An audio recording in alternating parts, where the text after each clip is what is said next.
David walked into his mansion expecting a quiet evening. Instead, he heard screaming from his mother's room. What he saw next shattered his world, his wife beating his helpless, bedridden mother with a belt. In that moment, he had to choose between his marriage and his mother's life. Before watching full story, comment below from where are you watching. Also like and subscribe for more stories. David Richardson pulled into the driveway of his mansion, exhausted after another long day at the office. As CEO of Richardson Industries, he worked 16-hour days to build the empire his father had started. The company was worth billions now, but success came with a heavy price. He rubbed his tired eyes and looked up at the house.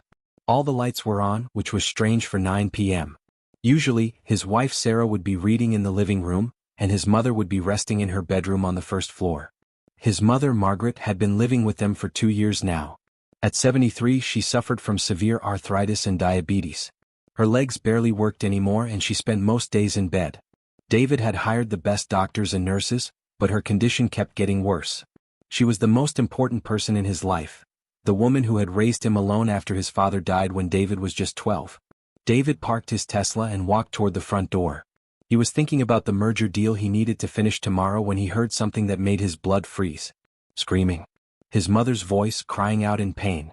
David dropped his briefcase and ran toward the house. The screaming was coming from his mother's bedroom on the ground floor. He burst through the front door and rushed down the hallway. What he saw next would haunt him forever. Sarah, his wife of 5 years, stood over his mother's bed. In her hand was his father's old leather belt, the same belt David remembered from his childhood. Sarah was bringing it down hard across his mother's frail body again and again. "Please stop," his mother cried, her thin arms trying to protect her face. "Sarah, please. I'm sorry. I'm sorry." "Shut up, you old witch," Sarah screamed back. "I'm sick of your complaints. Sick of taking care of you. You're nothing but a burden."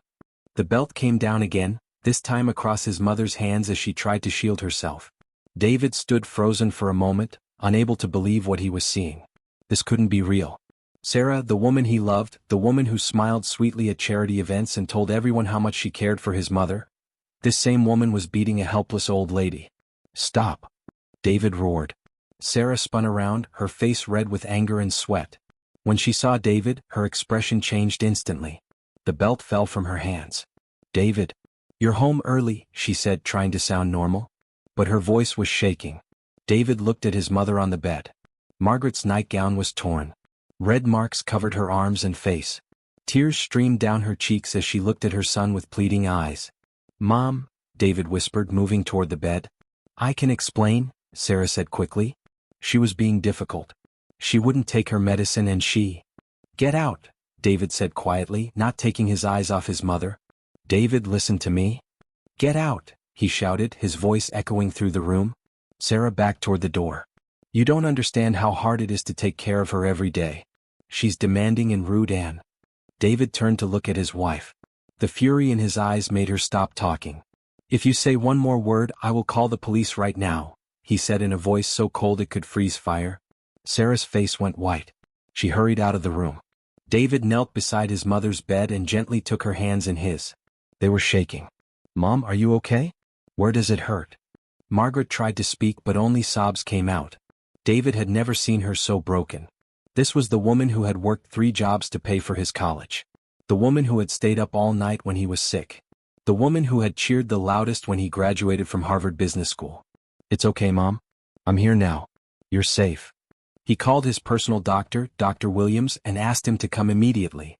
Then he called his assistant and told her to cancel all his meetings for the next week. When Dr. Williams arrived, he examined Margaret carefully. She had bruises all over her body but no broken bones. The doctor gave her medicine for pain and something to help her sleep. "How long has this been going on?" Dr. Williams asked David privately. "I don't know. I just found out tonight."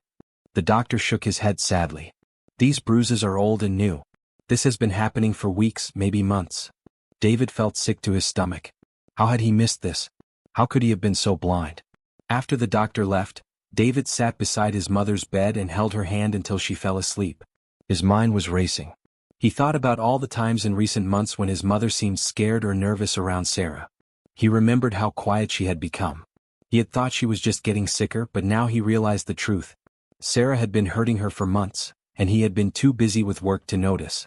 Around midnight, Sarah came back into the room. She had changed clothes and fixed her hair. She looked like the perfect wife again. "David, we need to talk," she said softly. He looked up at her with disgust. "There's nothing to talk about. You don't understand the pressure I'm under. Taking care of her is so difficult. She's mean to me when you're not here. She says terrible things." "So you beat her?" "I lost my temper. It only happened a few times. The doctor says this has been going on for months." Sarah sat down in the chair across from him. "Okay, maybe it's been longer. But David, she makes my life miserable. She treats me like a servant. She complains about everything I do." David stared at his wife like he was seeing her for the first time. "She's a sick old woman who can barely walk. She's manipulative. She acts sweet when you're around, but when we're alone, she's horrible. Even if that were true, which I don't believe, it doesn't give you the right to hurt her. I'm your wife. Doesn't that matter to you?" David stood up slowly. "You're right. You're my wife. And that makes this even worse. I trusted you. I thought you cared about her. I do care about her, but... No. Someone who cares doesn't do what you did tonight." Sarah started crying. "Please don't throw away our marriage over this. I'll get help. I'll see a therapist. We can work through this." David walked to the window and looked out at the garden his mother loved. She used to spend hours out there before she got sick, planting flowers and vegetables. Sarah had never shown any interest in the garden. "Do you remember what you said to me on our wedding day?" he asked without turning around. "David, you promised to love and honor my family as your own. You said my mother was like the mother you never had. I meant it then. Did you?" He turned to face her. "Or were you just saying what you thought I wanted to hear?" Sarah wiped her tears. "I did care about her. But living with someone who's sick all the time is harder than you think. You're never here. You don't see how difficult she can be. My mother raised me by herself after my dad died. She worked 3 jobs so I could have a good life. She sold her house to help pay for my first business. Everything I have, everything we have, exists because of her sacrifices. I know all that, but she's the reason I was able to build this company. She's the reason we live in this house. She's the reason you drive a Mercedes and wear designer clothes and go to fancy restaurants." Sarah was crying harder now. "I'm sorry. I'm so sorry. Please don't leave me." David sat back down and looked at his sleeping mother. Even in her sleep, she looked afraid. "I need you to leave," he said quietly. "What? Pack your things and leave? Tonight?" "David, no. This is my home too. This was never your home. This is my mother's home. It's where she belongs. You can't just kick me out. I'm your wife. We have a prenup, but I still have rights." David pulled out his phone. "I recorded everything I saw tonight. I also have the doctor's report about the bruises. If you try to fight me in court, I'll make sure everyone knows what kind of person you really are." Sarah's face went white again. "You wouldn't. Try me." She was quiet for a long moment. "What about our marriage?" "What marriage? I married someone who I thought was kind and caring. That person doesn't exist. People make mistakes. I can change. Some mistakes can't be forgiven." Sarah stood up slowly. "Fine. But don't think you can just throw me away like garbage. I gave you 5 years of my life. And I gave you everything money could buy. We're even." After Sarah left, David called his lawyer and started divorce proceedings. He also called a security company to change all the locks on the house. The next morning, he hired a full-time nurse to take care of his mother. Mrs. Patterson was a kind woman in her 50s who had 20 years of experience caring for elderly patients. David also decided to work from home most days so he could spend more time with his mother. Margaret was weak and scared for the first few weeks. She barely spoke and flinched whenever anyone came near her. But slowly, with love and care, she began to heal. "I'm sorry I didn't protect you," David told her one evening as they watched TV together.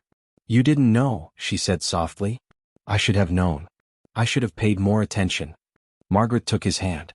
"You were working hard to take care of us. I didn't want to worry you. Why didn't you tell me?" She was quiet for a moment. "I was ashamed. And I thought maybe you wouldn't believe me.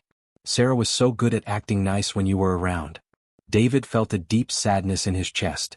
"I would have believed you, Mom. I will always believe you. I know that now." The divorce was finalized 6 months later. Sarah tried to get half of everything, but the evidence of abuse made her case impossible. She eventually settled for a small amount and disappeared from their lives. David never remarried. He spent his mornings working in his home office and his afternoons with his mother. They would sit in the garden together or watch old movies or just talk about life. Margaret lived for 3 more years. They were the happiest years David could remember since his father died. He got to know his mother as a person, not just as the woman who raised him. They became best friends. When Margaret died peacefully in her sleep at age 76, David was holding her hand. At her funeral, hundreds of people came to pay their respects. Business partners, employees, neighbors, doctors, nurses, everyone whose life she had touched with her kindness and strength. David gave a speech about the woman who had sacrificed everything for him and taught him what real love looked like. He talked about courage, loyalty, and the difference between what matters and what doesn't. He never mentioned Sarah's name. After the funeral, David's assistant asked him if he planned to start dating again. "Maybe someday," he said. "But if I do, she'll have to understand something important." "What's that?" David looked at a photo of his mother on his desk. Family isn't just about blood or marriage certificates. It's about who you choose to protect when everything goes wrong. It's about who you stand up for when they can't stand up for themselves. He paused and smiled sadly. "My mother taught me that love isn't just a feeling. It's a choice you make every single day. And when someone shows you who they really are, you should believe them." David kept his mother's garden exactly as she had left it. Every morning before work, he would water her flowers and remember the woman who taught him that some things in life are worth more than money, more than success, and more than keeping up appearances. Some things are worth everything.